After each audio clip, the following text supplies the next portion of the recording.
Can you guys hear me okay? Yes, Coach. Obviously, this was a midweek game that we had to schedule, a kind of a makeup game. I think that North Florida, every year they always seem to give us a tremendous effort. This is typical of the way they always seem to find a way to get up and play extremely well against Florida State. And I got to take my hat off to them because I thought they really did a nice job. We had some ups and we had some downs. I think we didn't shoot the ball well from the perimeter, but we didn't, for whatever reason, we passed up a lot of threes. And I still stand by what I said to you guys before the season. I think we're a really good three-point shooting team. Somehow or another, we just have not been consistently doing that. I was pleased with Matthew Cleveland. I thought obviously he played with an extreme amount of energy. Double-double for a freshman is always good. Getting to Noy a few minutes. He's missed maybe 11 games or so, maybe more than that. And obviously his conditioning has suffered a little. And we just tried to get him in 2 or 3 minute stretches. I'm not real sure he made 2 minutes before he was actually come out of the game, but that's to be expected. We tried to not place some of our guys as much, because we got 4 games in 8 days. I'm sure that had a little bit to do with us not having getting in rhythm. But overall, I was pleased to get some of these guys some extended minutes and give them a chance to grow as Florida State basketball players. Obviously, I thought we had a little bit of a dip in terms of our emotions, and that just shows some of the areas where we have to grow as a team to get to that point where we're consistent, and then what we call that magic level on a more consistent basis. We had our moments where I thought we played good, we executed very well. We didn't sustain it over for the whole 40 minutes, but that just shows that we still got areas where we can improve and continue to grow. And we got to continue as a coaching staff, keep working on it. It's kind of like being in the weight room. Physically, you need to get a little stronger, so you go in the weight room and you lift. And being able to lift weights hypothetically in your mind, you need to work at it. Like you go in the weight room, you got to challenge yourself mentally and emotionally to be at that magic level all the time. And even though although we are at that level quite a bit, I think our guys took a little dip tonight with the intensity and the focus that we have played with. Now, I also think that North Florida had a little something to do with that because they shot the ball extremely well from the perimeter, and they have not been consistently doing that. But that just shows how much the game meant to them, and my hat goes off to them, how well they played.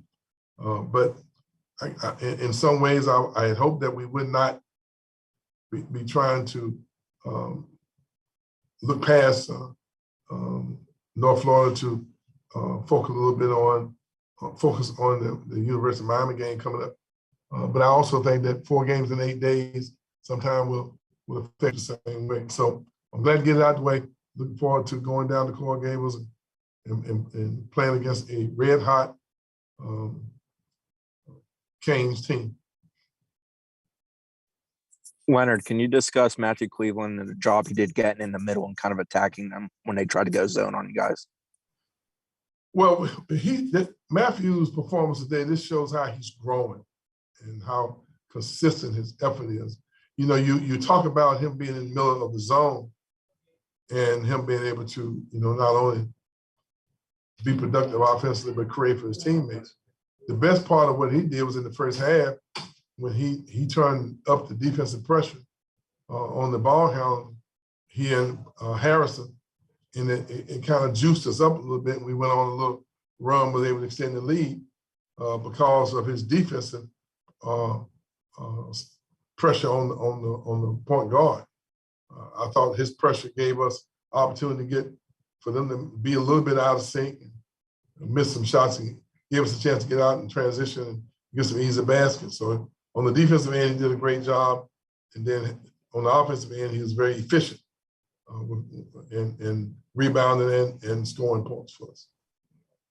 Leonard, during this time away, has Tenor been able to? I mean, he looks like he hasn't missed too much of a beat. I know you said conditioning wise he needs to improve, but it seems like his skills and things like that are still really good, even missing all that time. No, I can't agree with you here. He's way behind his skills. He just needs a lot of work, and that's only. I mean, that's what you expect when you're dealing with how long he's missed. He's been out of practice. Just getting in sync with his teammates, us really having a better feel for what he's capable of doing, and what his strengths and weaknesses are. We've really missed him, and we need to try to find a way to reintegrate him back into our system so that hopefully we can be a little stronger team. I thought early on that he was not quite as efficient, but as the game wore on, I thought he got a little more relaxed and played a lot better. Raekwon talked after Tuesday's game about how challenging, but also how important a learning experience this week is for those new guys who haven't been through this, because it kind of looks like what the postseason might look like. I guess, what lessons do you think those guys can learn from kind of their first time through a stretch like this? I can't really hear you. Sorry, just what kind of lessons do you think the new guys can learn going through a stretch like this with the 3 games in 5 days, 4 games in 8 days? I know Raekwon said it's probably a valuable learning experience. Well, there's no doubt it's a learning experience, having to absorb all the game preparation, with different teams, different systems. And for Tenor, obviously, is more challenging. But when you have not gone through a stretch like this for our first year players, it's a little challenge as well, because you're doing more communicating. You're not being able to go out and drill as much as possible, as much as you'd like to, in order for the different things that we're doing to become habits. So you hope that your players will retain your walkthroughs, your verbal instructions when they don't have an opportunity to execute them or learn from a repetitive situation by doing it over and over and over. So we're fairly familiar, with the University of Miami because we played them, not so long ago. Hopefully we will retain that, but they seem to be playing better and better every time I watch them play. Hey, Coach, it's James Hill. You guys take care of North Florida, 19 turnovers to 13. You guys win rebounds 38-21, and also an assist 20-13. And you guys grind this one out for the victory. Can you just talk a little bit about this game and you move on going forward? Well, it was a concern of ours that we had 5 turnovers against a team that really pressures you, like Duke does. And we have, how many turnovers? 19, you say? Wow. 19 turnovers against a team that's playing zone defense. So, if I'm without any pressure, so if I'm some of the people that we're playing in upcoming games, I'm not real sure I wouldn't look at that zone defense, because you would think that we don't know how to attack zones. And I thought we did a pretty good job in Syracuse attacking zone defense. But that also just shows that areas where we have to grow. I also think that it also speaks to the fact that we have a lot of first-year players who still need some growth in certain areas. I like to think that we're better than a team that turns the ball over 19 times against its own defense. But I do think we did battle on the boards, and we rightfully so. We should out-rebound this team. But I didn't play Naheem and Quincy nearly as much because, I wanted to get to know some playing time. But I also think that Naheem did not do the best with the minutes that he had got. I thought he could do a better job rebounding and defending and protecting the basket.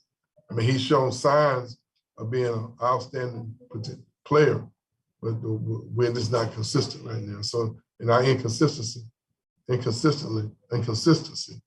obviously, I thought was the reason why we turned the ball over as much, and we didn't shoot the ball as well as I hope that we would like from the perimeter. But we're still a team that's still growing, and that could be the best thing about this team is that we're still growing, and if we continue to keep growing and keep getting better, while we develop it, we could be a real strong team come February.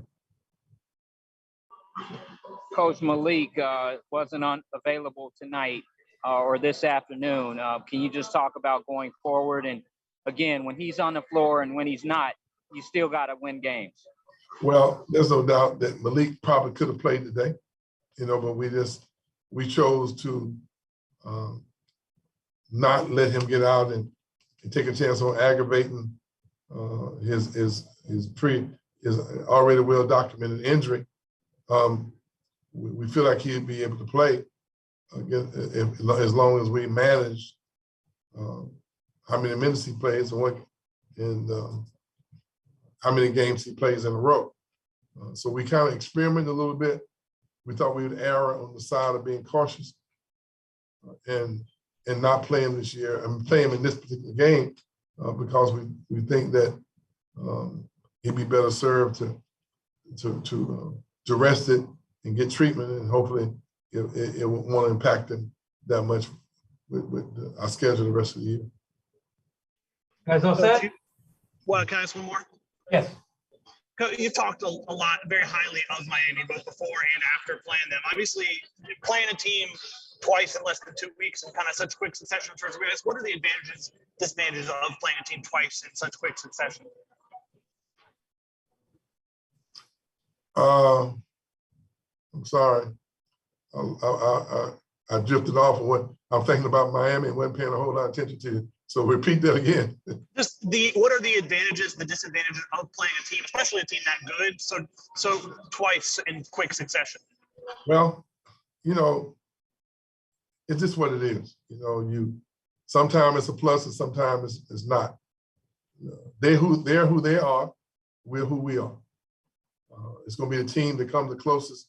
They're playing as close as they can to their potential or win the game. They've proven that they're an outstanding team. I mean, they've been on an unbelievable road. We don't want them to have a mental edge, but I'm sure that no one wants to lose to someone 9 times in a row. So that's going to be an added motivation for them. They're trying to recover from last year of all the injuries that they had and didn't have the year that they expected to have. So obviously, they have that on their mind as well. They realize they're a good basketball team, and we obviously blew them out by 1 point here in Tallahassee, ACC blowout, and so they know the game could have gone either way on our court, and we know it too. So it's going to be a team that's really, really determined against another team that's really, really determined. It has all the makings of a good basketball game. So whether or not it's an advantage or disadvantage, like a lot depends on which team makes it an advantage. They know us, we know them. We have a system that we play, they have a system that they play. Who's going to come closest to playing up to who they are, I think we'll win the game. I'm not really sure they're going to change very much of who they are and how they've been playing, offensively or defensively.